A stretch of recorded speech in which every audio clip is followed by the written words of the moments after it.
The moment they land, you can often hear them before you see them. Not because they're shouting exactly, but because confidence has a volume setting in Britain and someone has just turned it all the way up. Heathrow has seen everything over the decades, from royalty slipping quietly through private terminals to rock stars pretending they're invisible, yet there is still a particular kind of pause that ripples through the arrivals hall when a certain kind of visitor arrives. They stand still for a moment, scanning the room, not for signs, but for affirmation, as if the country itself might step forward and thank them personally for coming. Britain does not do that. Britain waits, Britain observes, and Britain remembers. Welcome back to my channel. If you're new here, please subscribe, like my video, and turn on notifications so you don't miss our next update.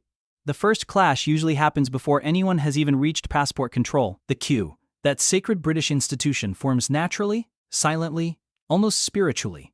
It does not need instructions. It simply exists. Into this queue steps an American tourist who does not see a queue so much as a loose suggestion.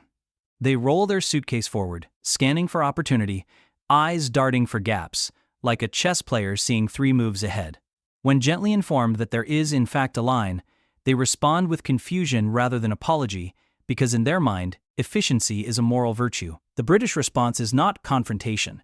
It is the sharp intake of breath, the glance shared with a stranger, the moment that says everything without saying a word.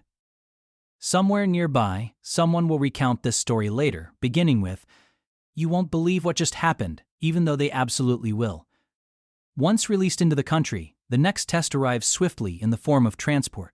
The London Underground is not simply a train system. It is a psychological endurance experiment disguised as infrastructure. Signs politely ask passengers to stand on the right, walk on the left, keep moving, keep quiet, keep your thoughts to yourself. The entitled tourist treats these signs as optional reading. They stop dead at the top of the escalator to consult a map the size of a bedsheet. Behind them, a tidal wave of commuters compresses into a single, exasperated sigh. A voice eventually breaks the silence, not angry, but desperate, asking them to please move. The response is offense. Why is everyone so rude here? They wonder aloud, completely unaware that British rudeness sounds remarkably like mild desperation wrapped in courtesy. The hotel provides no relief. At the reception desk, expectations collide with reality. The room is too small, the building too old, the lift too slow, the carpet not plush enough for the price they paid. They explain this to the receptionist, who nods calmly while absorbing criticism for decisions made sometime around the reign of Queen Victoria. The hotel does not have air conditioning powerful enough to simulate Florida in July, and this is treated not as a design choice but as a personal failing. The receptionist apologizes because that is what British people do when someone else is upset, even if they have absolutely no intention of fixing the problem. Then there is the pub, the battlefield on which many cultural misunderstandings reach their dramatic peak. The American tourist enters expecting table service, menus, perhaps a host to seat them. Instead, they are confronted with a room full of people standing, holding drinks, and making it look suspiciously informal. They sit at a table and wait, and wait, and wait some more. Eventually, frustration builds. How does anyone get served in this place? The answer, delivered by a kindly local who has already had 2 pints, is simple. You go to the bar. The tourist approaches the bar with enthusiasm, begins ordering loudly, listing drinks as though narrating a shopping channel, and then waits to be acknowledged. The bartender does not acknowledge them. The bartender is not ignoring them. The bartender is watching the room, tracking who was there first, because fairness matters. When the tourist finally speaks up to demand service, the room shifts slightly. Not dramatically, just enough. The bartender raises an eyebrow, finishes pouring someone else's drink, and then, finally, turns to them with a politeness that feels like a warning. Food introduces a new chapter of disappointment. Portions are smaller. Ice is scarce. Free refills are treated like mythical creatures that once roamed the land but have long since disappeared. A burger is ordered and arrives without the expected ceremony. Where is the enthusiasm, the friendliness, the personal connection? The waiter checks if everything is all right and leaves again. This is not indifference. This is respect. In Britain, hovering is suspicious. When the bill arrives without a forced smile and a name badge, the tourist feels unsettled. They calculate the tip carefully, unsure whether they are about to commit a social crime or accidentally fund someone's retirement. The waiter accepts whatever is given with a nod that reveals nothing. This is deeply unsatisfying. Historic sites are where entitlement truly blossoms. Castles that have survived wars, fires, and centuries of political chaos are dismissed as underwhelming because they do not have enough interactive displays. Stonehenge is too far away, too roped off, too quiet. Someone asks why they can't touch it, as though the monument has been waiting specifically for them. In museums, voices rise as exhibits are narrated aloud for the benefit of no one in particular. A request for silence is received as censorship. How is anyone supposed to enjoy history if they can't talk about it loudly? Accents become a form of entertainment. Locals are asked to repeat themselves, not because they were unclear, but because their pronunciation is amusing. Entire regions are condensed into a single, exaggerated imitation. When corrected, the tourist laughs, assuming this is bonding. The Briton laughs too, because that is easier than explaining why this feels exhausting. Somewhere, a taxi driver is being asked if they know the Queen personally. They do not. They never have. They never will. The train journey offers its own theater. Reserved seats are optional suggestions. Quiet carriages are mysterious concepts.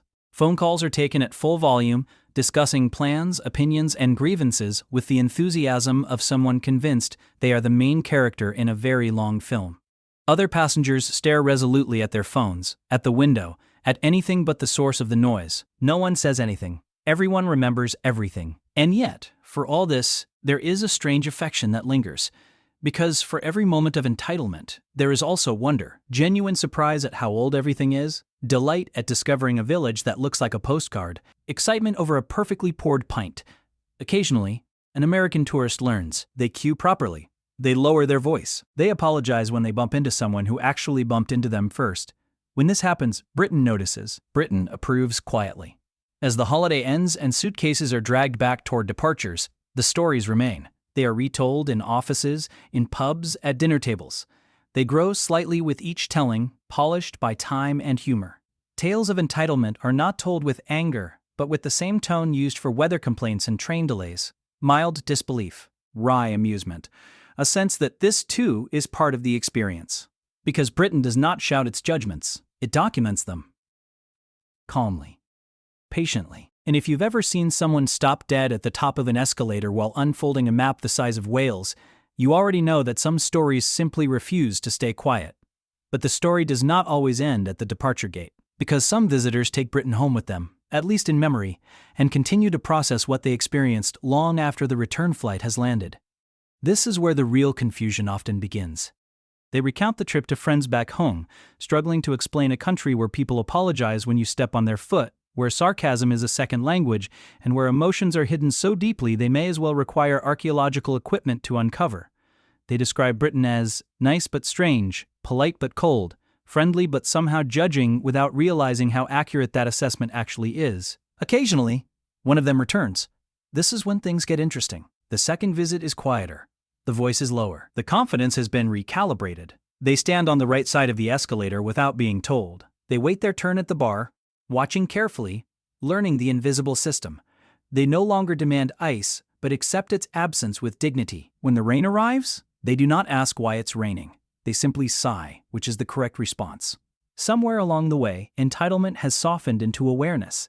And yet, not everyone adapts. There will always be those who insist the pub is doing it wrong, the train is too quiet, the waiter is ignoring them on purpose, and the country itself could benefit from being a bit more like home. Britain listens politely to these opinions, nods thoughtfully, and then does absolutely nothing about them. This is not stubbornness, this is tradition. In the end, these tales are not really about Americans at all. They are about what happens when certainty meets understatement, when expectation collides with quiet resistance, when a culture built on being heard visits one built on being endured. The entitlement makes the stories memorable, but it is the contrast that makes them funny, retold again and again, with affection disguised as complaint. Because Britain will always welcome visitors. It will open its pubs, its trains, its ancient streets, and modern frustrations. It will smile, apologize, and silently judge in equal measure. And somewhere, in a queue that no one announced but everyone understands, another story is already forming.